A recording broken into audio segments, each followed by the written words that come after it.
listening to Your Secret is Safe with Me, non-judgmental talk about infidelity with Dr. Marie Murphy. If you're looking for new perspectives on complicated relationship issues, you've come to the right place.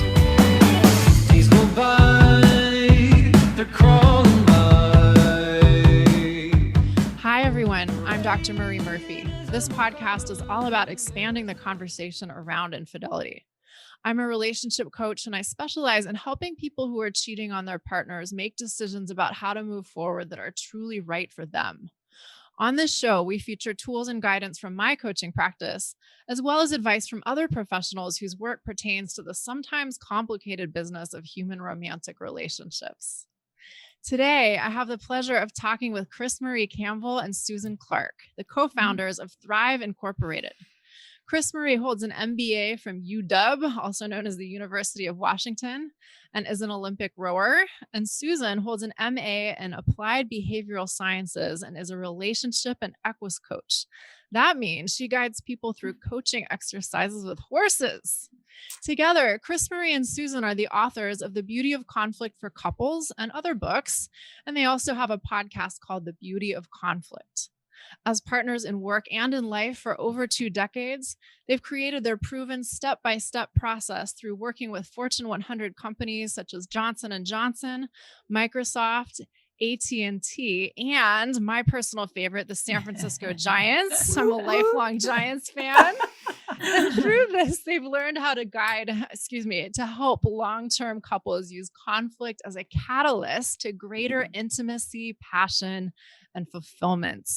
To learn more about CrisMarie and Susan's work, go to thriveinc.com, thriveinc.com.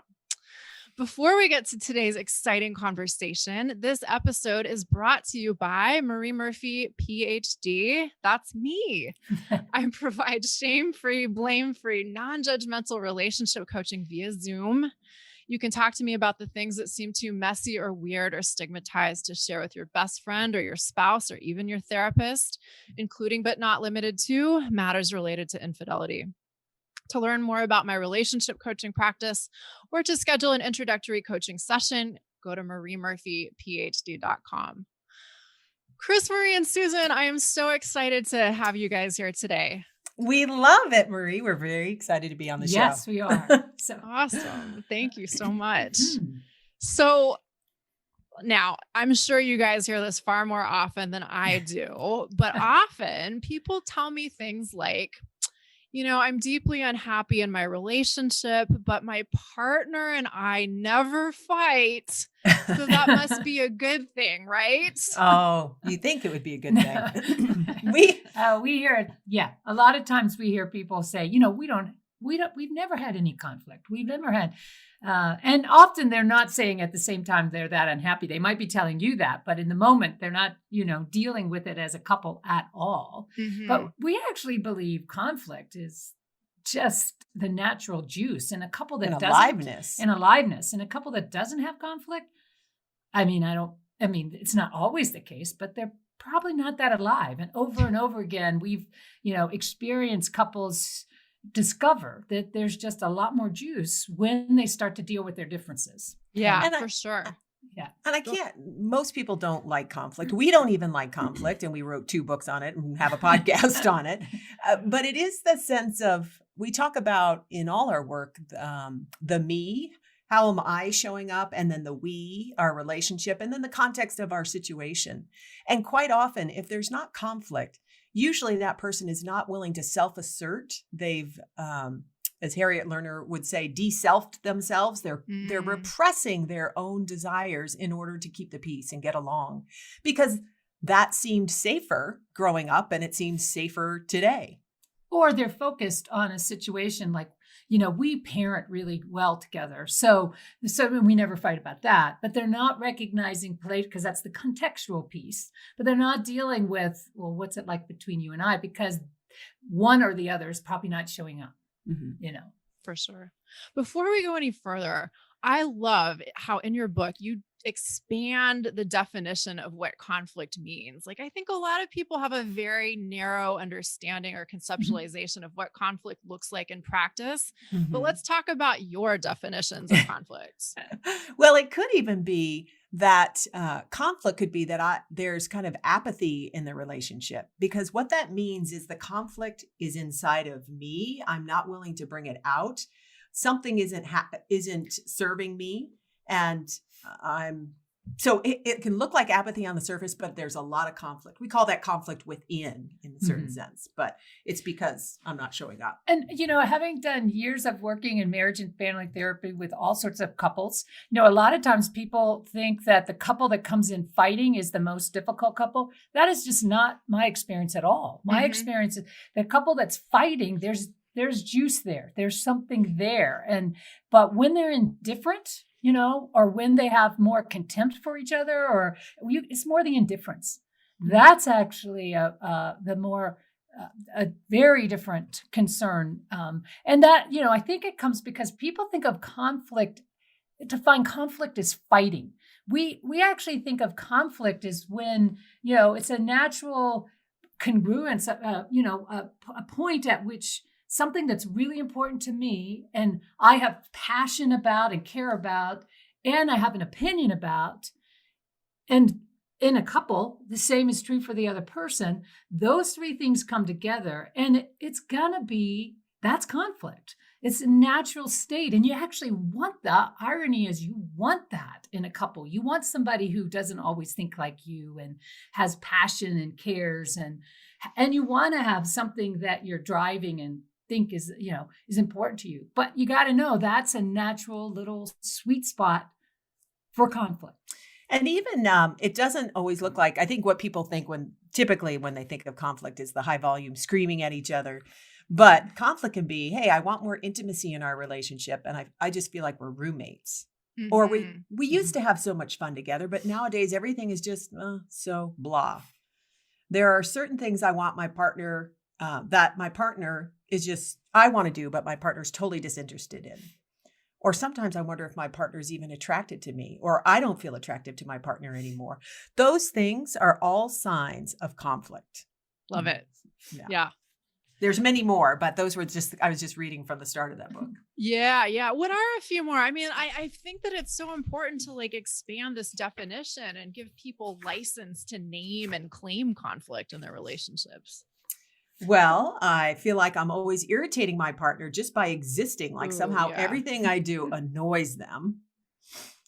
We've got a few reoccurring arguments that we can't ever seem to resolve, like whether to spend the holidays with my parents' house or theirs. I feel like I've forgotten who I am outside of this relationship. I don't have very many passions of my own. Everything revolves around us, our life, our home. I usually just go along with whatever my partner wants because it's just easier that way. I don't want to upset them. Or I want life to feel more exciting, more alive, better, just different than this. And I can't be myself in my relationship. I've just accepted it. There are topics we just don't discuss. Yeah. That's one of my favorites. There's this whole no-fly zone that pretty much encompasses the entirety of the relationship. Yeah. Well, we have this funny rules, you don't talk about politics, which is just ridiculous. If you're living with someone in our country, you better, you need to talk about politics or sex or money. Yeah. These are all three issues that do need to be discussed. And yet, wow, I don't know how many times I've heard people say, no, we don't talk. Or even differences around hygiene, because we're in a couple, you're in close contact with each other. So that is a relevant topic. The reality of it is very rarely is the thing. A lot of times people talk about infidelity or affairs. That is so rare that is the big point. Right. If the real reason someone goes, I think, gets involved. Now there might be many, but a lot of times when it's that brutal to a relationship, the reason that it's something has been happening for a long time prior to that. Yeah. And it could be something as simple as, I don't like the smell of your cologne, but I've never told you. Right. And it's interesting how that over time creates tremendous distance and eventually you're kind of like, well, I can't bring it up, so I'm going to go somewhere else, So Yeah. Yeah. Let's talk about why this is so difficult. Like, why does conflict feel so terrible in our romantic relationships? And why does it seem so difficult to address? Well, I think in a relationship, we form relationships because we like that attachment. We develop a sense of security. I'm at home. I'm safe here, whether that's maybe that's even financial. He or she's going to take care of me. And that there's this attachment that joins. And if I want to assert myself, I may rock that boat or break that attachment. And then I have to deal with the anxiety of that separateness and how what would the consequence be? Will he or she leave me, or will I have to take care of myself? That, you can go to the worst case scenario. And so you're like, oh, I'm just not going to say anything. And I think too, so often right, even CrisMarie said right there, you get involved because you want safety. And so you come in with an expectation. Somebody else may get involved because I want to have the sexiest person on my arm. But do we talk about that? No. I mean, I fell in love with an Olympic athlete because I thought, oh, she's going to be the person who we're going to ski together. We're going to be doing all these exciting things, camping, outdoors. She hates doing those things. All of it. But I didn't tell her that I had this expectation. And so often, we have this big romance, but we don't talk about it. And those romances we see this other person and, oh my gosh, you're the lock to the key to my lock. And we make up all these stories about what our life will be like. And without revealing that to, like Susan's saying, and then the partner, she's, I wasn't playing along. Like, so my romance about Susan, I saw her lead this big group and stand up to a bully. And I just saw her as this master. And I thought, she's going to take care of me. We're going to be these, and I was going to bring her into my corporate environment. And she shows up for a corporate event and she's wearing basically a sweater like this. She's got on, you folks can't see it, but we're at home. Pretty nice, I think. It's nice. And jeans, just like she's wearing now. And I'm like, I didn't say, I was like, well, do you need to go to the hotel to change? Because she was flying in for this. And she's like, no, I'm fine. And I'm like, oh my gosh. And I'm like, I've got to change her. I've got to make sure she dresses differently. So I took her to a Nordstrom shopper. Like, I wasn't having the conversation. A Nordstrom shopper where she already had all the clothes picked out with the Nordstrom I thought it was hysterical. I had conspired with the personal shopper. We had corporate outfits up. But here I am trying to nudge, ask questions, hint, become more controlling, blaming her because she's not actually getting the hint. Like, how could she be doing this to me? And I get really mad because she's not being who I think in my own head she should be, not who this person is who's standing in front of me. Right. And, it happens all the time. I can remember interviewing a couple that'd been together for 40 years or something like that. And I asked one of them about when they met. And the woman said, what I loved about him was he loved me for my mind. He wasn't just thinking of me as a body and a sex object. And we shared an intellectual capacity and, and then I asked him separately, like did this sort of just to see. And he said, oh my God, she showed up in her blue dress. She was the sexiest woman. I loved the minute I was like, and I shared it with them. And at that point they were dumbfounded that they came from such different places, but it was such a classic example of, that sort of thing. I mean, I would encourage even your listeners now to think about, what did you imagine your life would be with your partner? Like when you first met, is he or she going to be X, Y, or Z? And we're going to, like, this one woman, she met somebody who sang opera. So she said, hey, we're going to get married. We're going to go to Europe. He's going to perform. I'm going to be taken care of. He never wound up working. She supported the family for 20 years. It was devastating to her. She hung in, but those are those romances that aren't based in reality and aren't revealed to the partner. Right. We all have so many expectations that we're scarcely aware of ourselves, much less able to articulate to our partners about what we have expectations about how they should be. We have expectations about how we should interact together, how we should create a life together. For sure. And when it doesn't happen just sort of automatically like we think it should, it can seem very like threatening and destabilizing and weird. It can definitely. Sure. I mean, there's can even be, hey, what I learned about growing up in a relationship is, if I keep the house clean and I'm always friendly when Susan gets home or whatever those rules are, and I'm doing all that and it's not working. Because one, I'm pretty miserable because I'm living by rules, not really what I want. And she doesn't care about that shit, I'm Why are you surprised to doing even hear it? her say it. It's like, that's not But involved. those are those unconscious rules Yes, that we're following yeah. that we think make a good relationship. And they're not based on reality. They're not coming from inside us, which is really what we talk about in passion is the pressure of the soul to express from the inside out. Right. So that will create conflict. I was thinking how often, people, when we're talking with couples and we're dealing with couples and we bring up this idea of, talk about what you're attracted to and who you're attracted to. Why would I assume that here I got this rock star sexy partner? Why would I assume she's not attracted to somebody else? And there's all these rules, and yet it can be an incredibly juicy thing in a relationship to really be able to, like she does acting and she always plays the sexy part on the theater screen.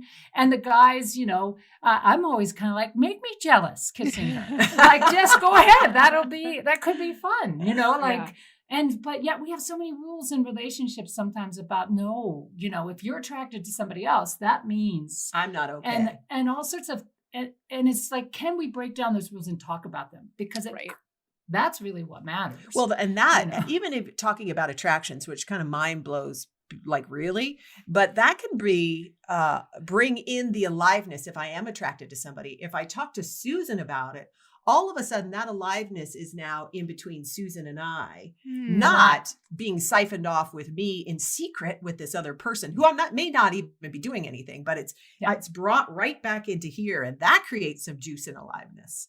Yeah. Yeah. So I think for a lot of people, conversations like that are so difficult and to whatever it is, even if it's not about attraction to another person. Let's talk a little bit about, barriers to addressing conflict and how we can break down some of those barriers. Well, I think some barriers are, I think if I am me, Susan is going to reject me or be mad at me and my life will be over. Like I go right down to that quick, short road. And so it feels so threatening and I can't tolerate her being mad. So I think if she's mad at me, it means a relationship over versus how can I cultivate? I'm actually safe. Even if she's sitting over there having a reaction, I'm actually safe. Mm-hmm. I think when we're working with couples, we spend a lot of time quite early working with them to help them develop that me axis. Mm-hmm. How can you stay in your own shoes and not get so pulled in to this other person's whatever's happening over there? Because I think, like CrisMarie was saying earlier, people are either afraid they're going to be abandoned or they're terrified that they're going to be inundated. So I'm going to have to change. And if you don't know how to deal with your own abandonment and inundation issues, there's no way you're going to be able to do it very well here. So, and of course, you don't have to do it perfectly. This is not about perfection. It's about showing up and saying, wow, I'm feeling really threatened right now. I probably need to step back and take care of myself. And what often that's very counterintuitive to what you think. You think, I have to change this other person, then I'm going to feel safer. Exactly. You would just feel worse. Yeah, exactly. I couldn't agree more. I mean, one of the things that I think is most important for us all to learn is that we're all responsible for our own feelings. Yeah. We create our own feelings through our own perceptions and thoughts and stories. Yes. And our partners and everyone else in the world creates their own feelings. We're not responsible for other people's feelings. We're responsible for our actions towards other people. Yeah. And, I think, Marie, that's hard for somebody who's grown up in a chaotic or dysfunctional family. Sure. Like I had an alcoholic dad. It did seem like I was responsible. Yeah. He wanted me to be responsible for how he felt. So and those abandonment feelings or inundation feelings are really a lot of times when I'm tapped in, they're really based on my little kid who felt abandoned and my little kid who felt inundated. So cultivating that sense of safety and recognizing, it's kind of an unwinding process. I'm just linking it back. A lot of it is established quite young in our nervous system. Oh, sure. Yeah, absolutely. It's not, I mean, I think we just said this a moment ago. It's not something you do once and then you're done. It's a practice that we have to learn how to do, number one, and choose to engage in, number two. And then number three, engage in regularly, even when it's hard. Yes. Yeah.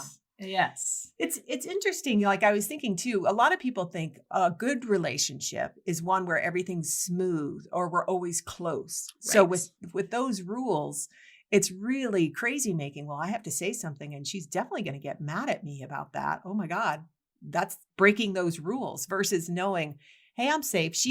We can be far apart, but still connected.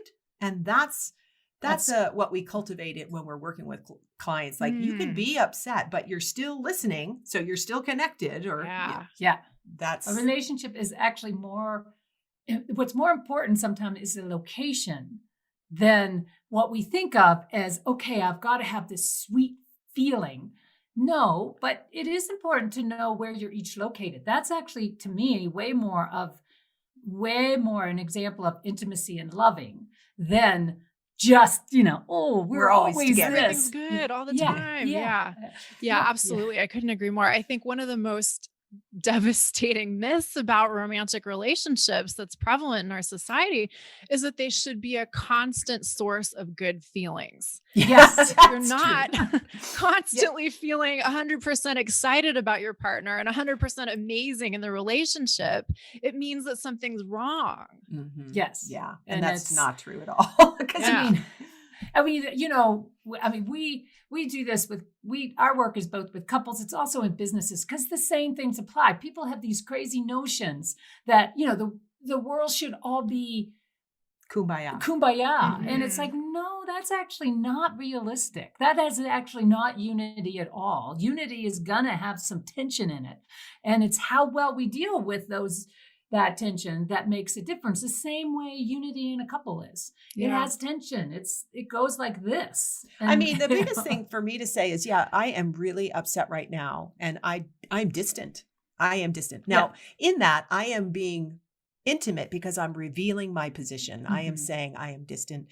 And I am distant. So I'm not, I want to take some space and think about this or whatever is happening. But that's an intimacy move. Intimacy we define as into me, see? So I'm willing to share.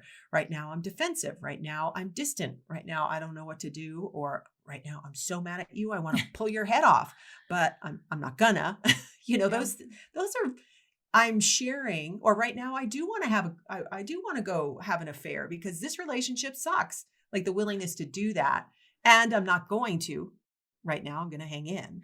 CrisMarie once in our relationship, she's a kind of a workaholic, and that's been a family. It's a theme. I mean, and we work together. So we weren't taking any vacations, and we finally scheduled this great trip to Mexico for a week. It was yoga retreat. We had this beautiful palapa. We get there, we're setting our little spot up, and she looks at me and she goes, I am not happy in this relationship. I just have to tell you. I remember I was happy just vacation. I know. I just was sort of blown away. And of course I could feel my entire inner being just sort of cracking apart. Yeah. And then I was like, wait a minute.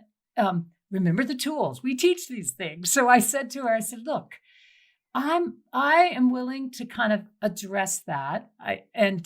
But I'm not willing to miss this vacation. So we have this tool we call 555. So I'm willing every day, once a day at least, to spend this 555. All the things you don't like about the relationship. Well, let's talk. So the 555 is 15 minutes and and it can be done on any topic. And you take the first 5 minutes and partner A talks uninterrupted. You don't have to talk the whole time. You can stop, think, respond. And partner B is just listening. Doesn't have to do anything, just listens. Second 5 minutes, you flip. So B talks, A listens. Third 5 minutes, A and B have dialogue. Mm-hmm. And then you stop. It's not 5-5-45, which a lot of couples like to do. Sure. It's 5-5-5 and then state change. You do something different. So we made this arrangement that we'd have a 5-5, and she actually asked for one in the beginning of the day, one in the evening. And I was like, that can work. And so and I said, other than that, we're not going to decide anything about our relationship right now. Let's enjoy this time. This is where we focus on it.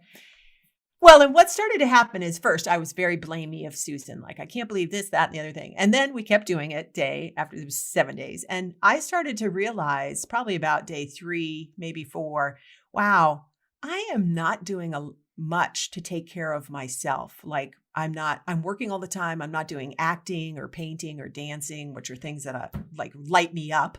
Yeah. And so the blame started to shift, and I started to have more awareness, like, wow, it's really my energy that I'm repressing. And if I could actually turn towards those things and include them. So the problem that started with Susan in the relationship was really about me and my aliveness and my passion in my life. Yeah, it was I love that. And that's a great way for a couple to start. You asked Marie, like, these are such hard conversation, to start on a topic and do a 5-5-5. Whether it's money or kids, on a regular basis, just to see what starts to happen. And really commit to the time. This is the hardest thing. And the person who wants more time will say, well, we'll just do a 5-5-5. And then an hour later, we'll do another 5-5-5 and another 5-5. And we're like, no. You really do need to honor the time, the container. Right. Because most people who are in a couple are committed to some degree. And so you're going to come back to it. If you say, and you can talk about a hot topic usually for 5, 5, and 5. Yeah. 15 minutes. And I say, if it's really tough, talk about it from a distance. Like, what did you learn about money growing up?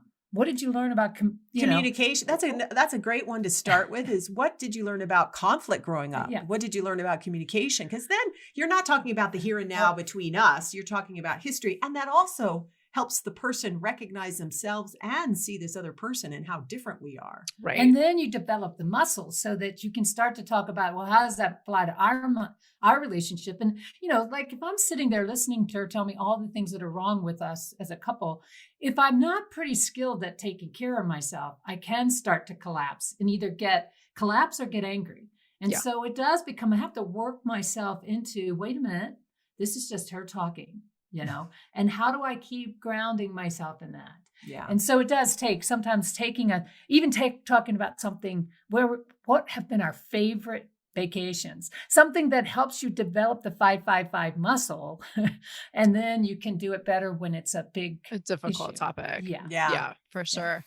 CrisMarie, I love what you said about, locating the challenges in the relationship that you were experiencing in challenges within yourself. Yeah. And this is something that I talk to people about all the time. And I love this topic because our relationship with ourself determines the quality of our relationships with everyone else, especially our romantic partner, usually. Yeah. And this, I think this kind of is a neat lead into, I think, what you guys call relationship math, which I think is such a great concept. Would you share that? Absolutely. So relationship math is really one whole person times one whole person equals a whole relationship. So we're multiplying. 1 times 1 equals 1.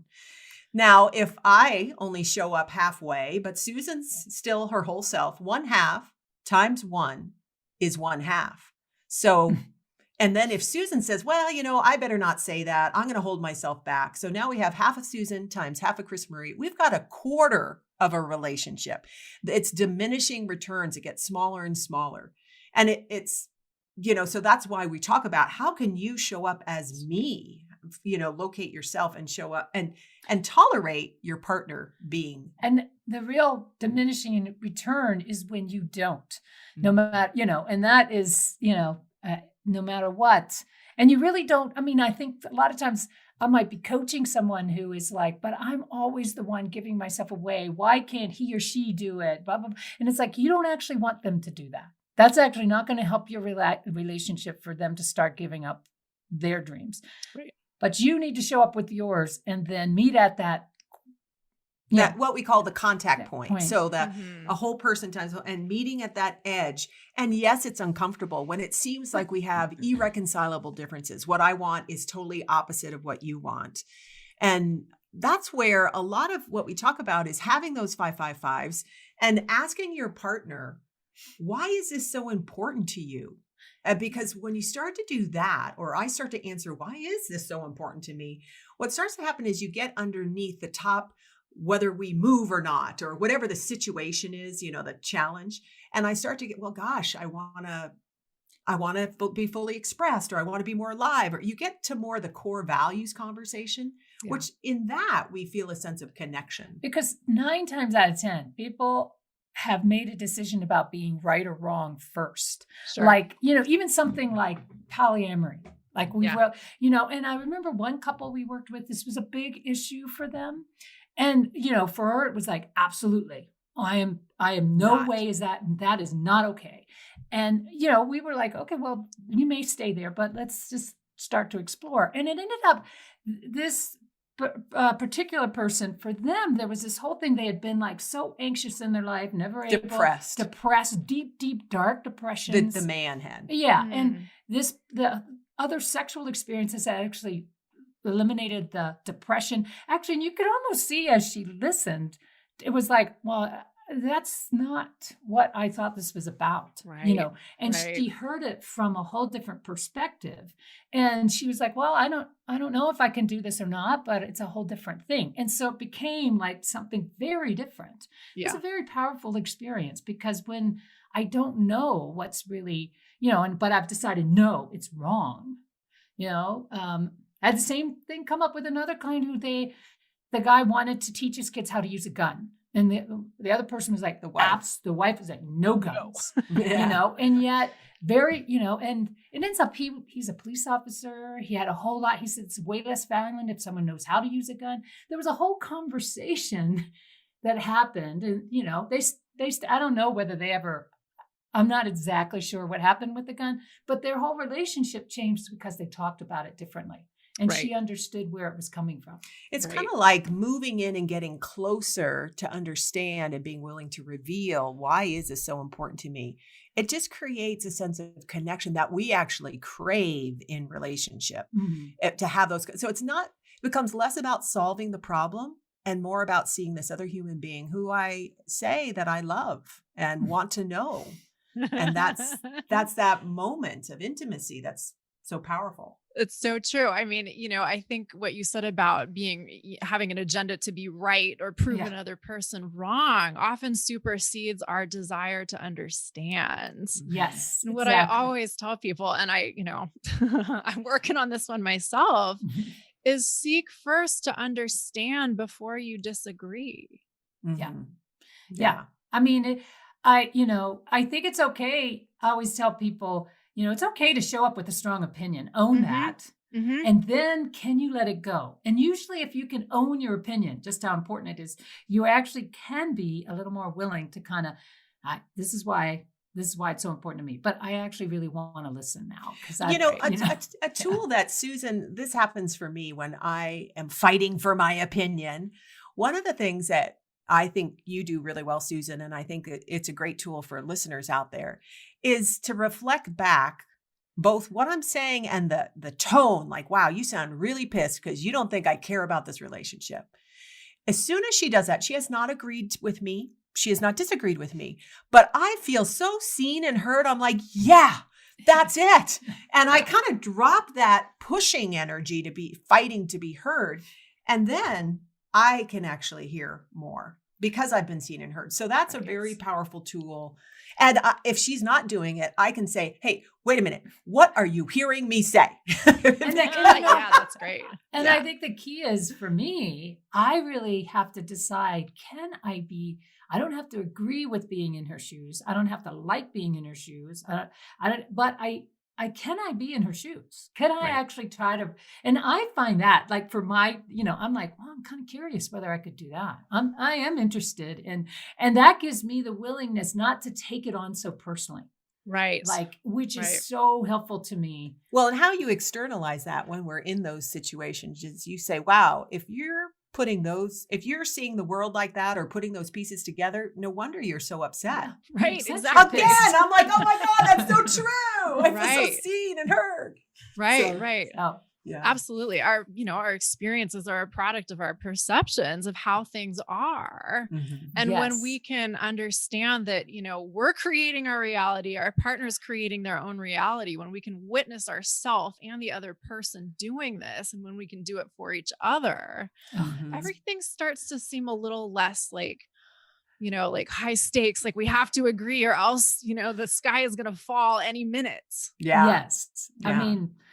I mean, the thing about relationships to me is, they're wonderful grounds to be together and to learn about yourself, all those sorts of things. But there is no right way to do a relationship. No, there's not. Absolutely no right way. Mm-mm. And there's so much, people are going to tell you all the things you have to do or what you should do, or this is what it looks like. And it's like, wow, if you just step back and imagine you are just two people trying to figure this thing out. Yep.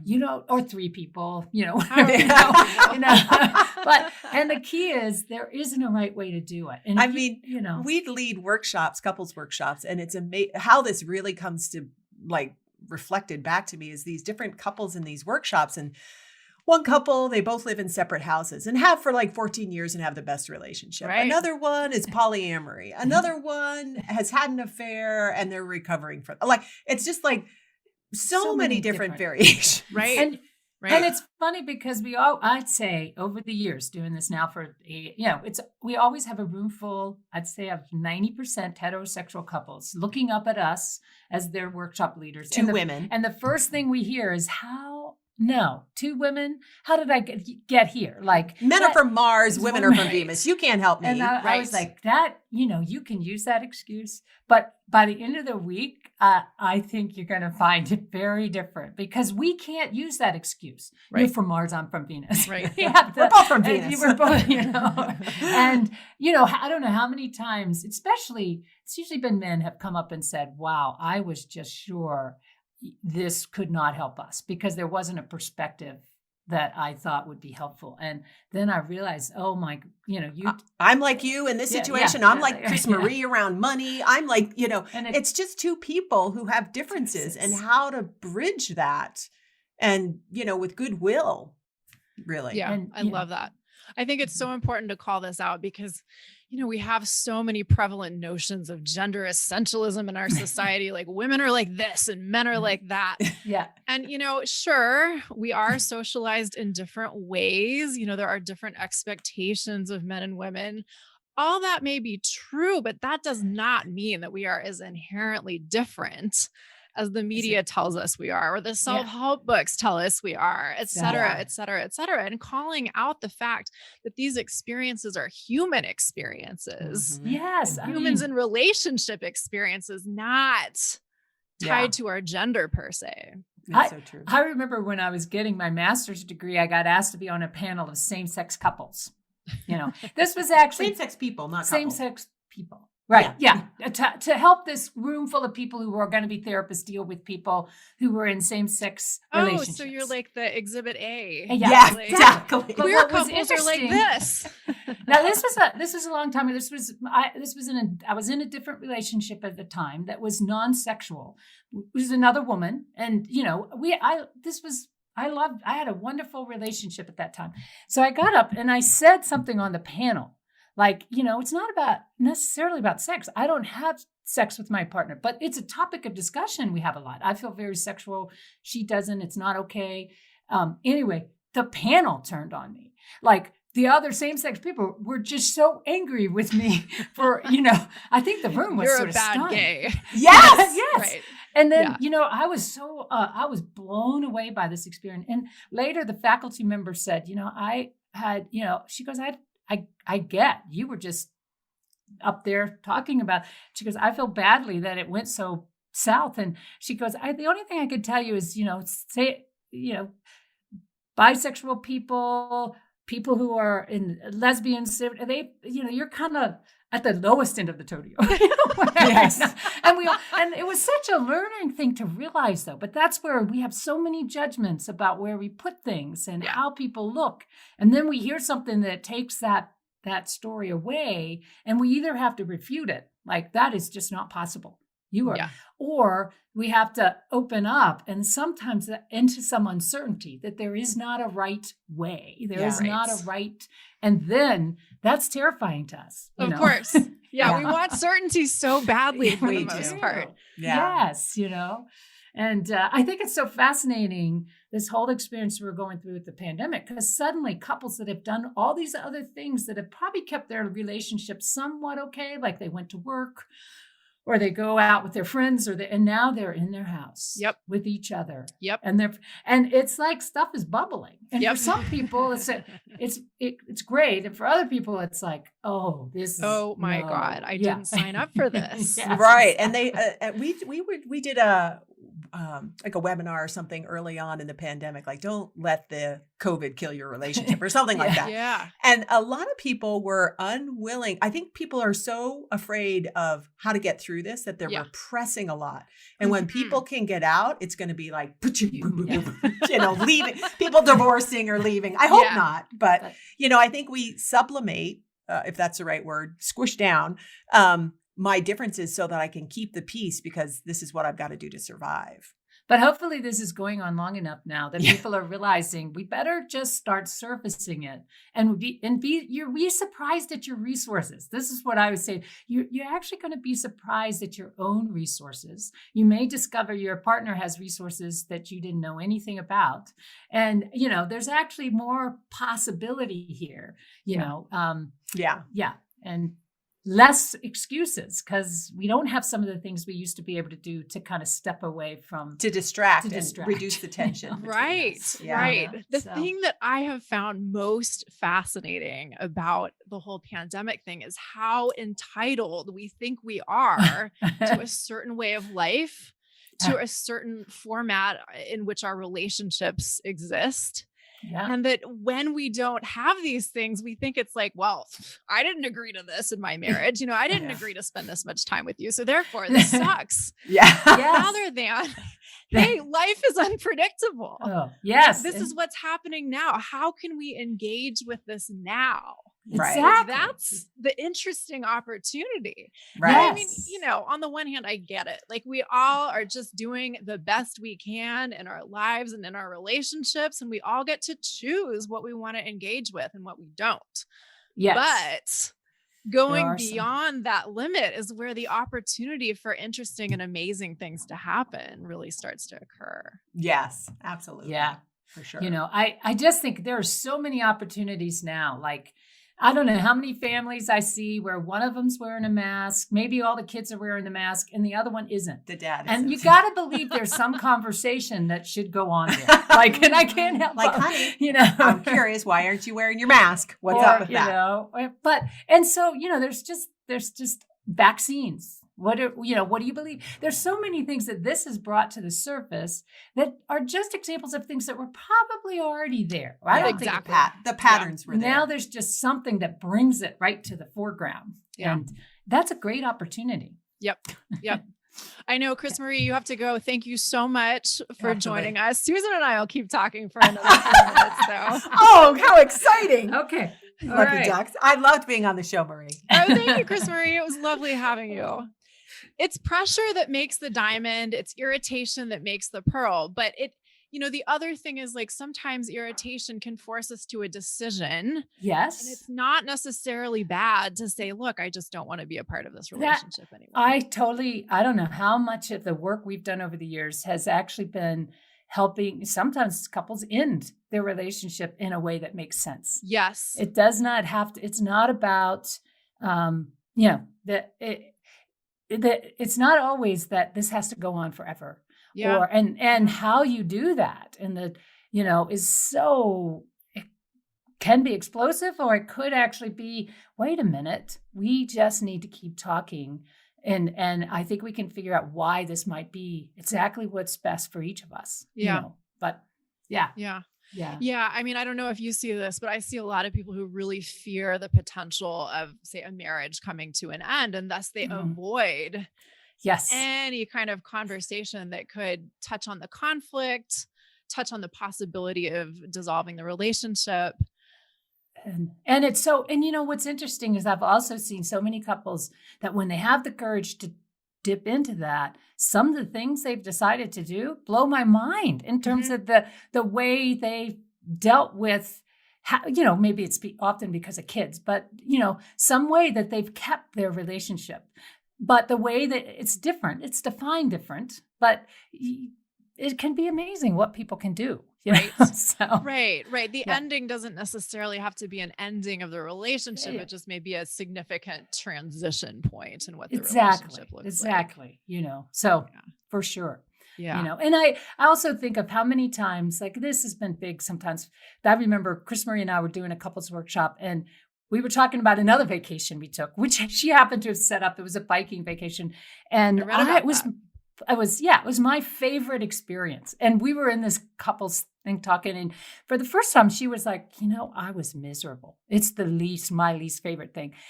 And it was the first time I had actually heard her ever say that, and I was like, wow, I'm totally blown away. Tell me, and it was later when a couple of the couples were like, I cannot believe you did not get upset about that. How could you have this incredibly great experience?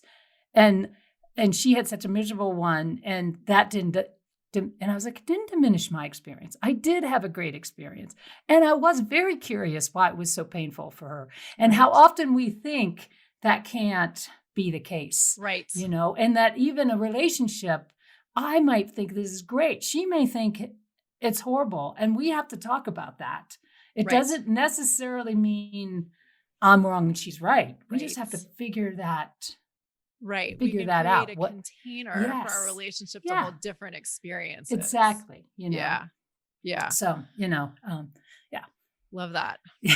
And it keeps coming up. Like, we live and work together. So we get lots of we do work very differently. We have different clients we want to work with. Sometimes and so there's lots of, I always say we wrote these books because we spend a lot of time in conflict. Yeah. You've been living it. Yeah. So, and that's actually, I'm grateful for that. Yeah. So let's wrap up by talking about, the rewards of engaging in conflict and the rewards that come with being willing to experience the discomfort that comes with approaching conflict instead of avoiding it. Well, I know for me, and I think in the book, this comes up, like conflict became important to me when I was in my 20s and I was dealing with cancers, had a series of different cancers. And what came out of all of that journey was this whole history that had gone, nobody talked about it, nothing. Yeah. And as I started to surface some experiences, my health got better. So I actually was even told at one point, you'd be better off dead, and by someone in my family, very immediate, it was, and people say the darndest things, don't they? But isn't that, haven't you ever worked with someone who said, I'd rather die than lose my job, right? Or you're better off not talking about this. Oh, yeah. You're better off dying than talking about it. Yep. And that kind of woke me up, like, wow, I would be willing to die and hold this in. That is not a good idea. And so I really saw that surfacing it, my health turned around. So I apply the same thing in a relationship. Like, you don't have to, but when you don't bring the conflict in, it is like putting nails in a coffin. You start to, it deadens it. And you have to decide, am I willing to kind of let this go, or am I willing to take this risk and show up? And that's, there's no guarantee it's going to be great, but at least you're alive. And so alive and living, not dying. Yes. Yeah. Exactly. Alive and living. And even let's say, there's deep conflict in a relationship, and addressing it leads to the dissolution of the relationship. And that's really difficult. On the other end of that, there is a freedom that you do not get if you do not address the conflicts. That is so true. We actually worked with a woman who helped us with various parts of our book, and she didn't tell us this until later, but she was actually going through a significant separate while she was supporting some of this. She said later, she goes, "Oh my God, this so helped me, but I would have never seen it when I was in it." Wow. And you don't see it when you're in it. It can feel just mind-boggling. Yeah, and that's And it is difficult. I mean, I don't want to sometimes people No. accuse me of minimizing the difficulties of, say, getting divorced or whatever. It's not to minimize the difficulties, but No. would you rather, I mean, there's really only two choices. There's the difficulty that comes with moving forward and moving through discomfort. And then there's the difficulty that comes with staying in the realm of the familiar Yes. and not moving forward. Yes. I would say one of the things we've learned from we do our couples workshop with multiple, 12 couples in the room. And one of the why we do that a lot of times is because when couples start to talk to each other, then this whole mystique, you realize there is no normal relationship, Right. for one Right. thing. Yeah. And it makes all the difference in the world to talk to somebody about what you're afraid of. And so we always said in our relationship, we have a commitment if we're at a point where we'll do the 5-5-5. But the other thing we always said, we'll get together with another couple and just not therapy. I mean, not that therapy isn't a good thing, but just to talk to another couple that can, and about what's going on, because that can be so freeing when you realize you're not alone. You're not dealing with an expert that's going to tell you what to do. You're just dealing with two people trying to navigate the same crazy ass journey. Right. And that to me is where there's so much possibility and healing in a painfully difficult situation. But we also tend not to want to tell people the struggles of our relationship. But boy, it makes a difference when we take that risk. Totally. Yeah. Completely. Normalizing the fact that relationships are not always beautiful and easy is so important for all of us. Exactly. It is, and somebody will probably agree with you, even if it isn't your significant other. And that may give you the support to keep talking about it, which can help you, and you can also see, well, wait a minute, this person doesn't agree with me and we're surviving. Maybe I could survive here. It's so there's just so much possibility when you start to realize you're not in this boat alone, Right. So, right. And there's nothing wrong with you. No, so true. Oh, Susan, it's been such a pleasure talking with you. Yes. I'd love to ask you one last question. Oh, yes. Okay. As you know, the show is about expanding the conversation around infidelity. So I'd love it if you could tell us about a time when you've been unfaithful to someone, maybe yourself, maybe another person, or to something. I love that. I love this question. And of course, my mind goes to, well, what do you mean by infidelity? And I think you actually gave me you said I could mean whatever you want it to mean. So people define it in very different ways. Yes. And where, and I think the part of the question, where have I been unfaithful? Where have I maybe not? And I do think definitely, the experience I was talking about in my family, I was initially very faithful to the secret. I am committed to keeping this a secret until I wasn't. Yeah. And then I was like, I'm going to speak up. And I realized the difference between, I really did get, because a lot of that experience for me, people would say, you should go after, because it involved a community figure. It was a bigger thing. You should go after that, but you should make them wrong. But that wasn't the point. The point was for me, I need to say what's actually going on. I don't actually even need to be right about it. Yeah. But I need to be able to say my truth. Right. And that to me was a moment of infidelity. I made my own truth more important than the truth of the system that had, that I thought I was being loyal to. So that was a big, huge learning for me that I wasn't, in some respects, I think I was more, I don't know if loyal, more relational when I showed up and said my truth. Yeah. But the loyalty piece got in my way. Yeah. So I love that. It can be really hard to speak our own truth when there are forces that would prefer us not to. Oh, I do a leadership coaching. That's the biggest thing in systems. Big systems get us pulled into thinking, and you kind of lose your soul unless you really stay, somehow, how do I stay clear? And often it can't be, it's hard to do that inside the system if you don't have somewhere where you can just bounce off and and talk openly. And, it's even more, it's probably more insidious in a system than it is, in a relationship. Both though have the same kind of, it's a challenge. Yeah. So.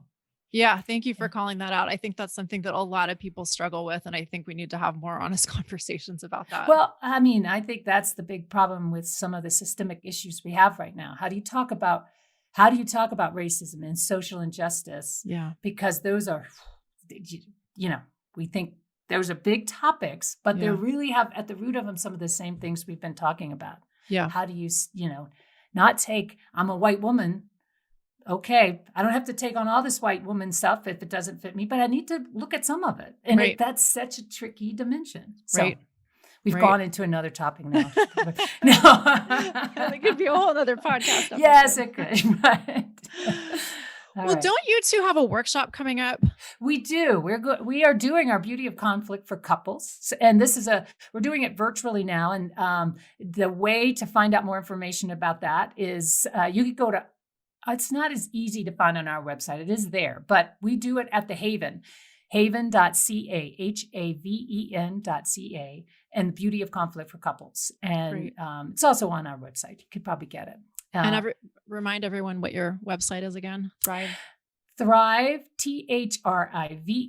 thriveinc.com. Great. Yes. Thanks so much, Susan. It's been such a pleasure talking with you today. Enjoyed it. So awesome. Yeah, I love this. I love your idea of expanding the conversation. That is sort of my passion. That is, my goal in life is to expand the conversation around whatever the topic is. Yeah. Yeah. So, Thank you. Mm-hmm. Thank you so much. Well, thanks everybody for listening. If you enjoyed what you heard today, we'd love it if you'd head on over to iTunes and rate and review the show. Thanks again for listening, and we'll see you next time.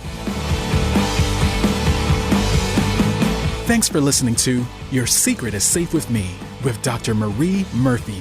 Make sure to click subscribe to get updates on our latest episodes.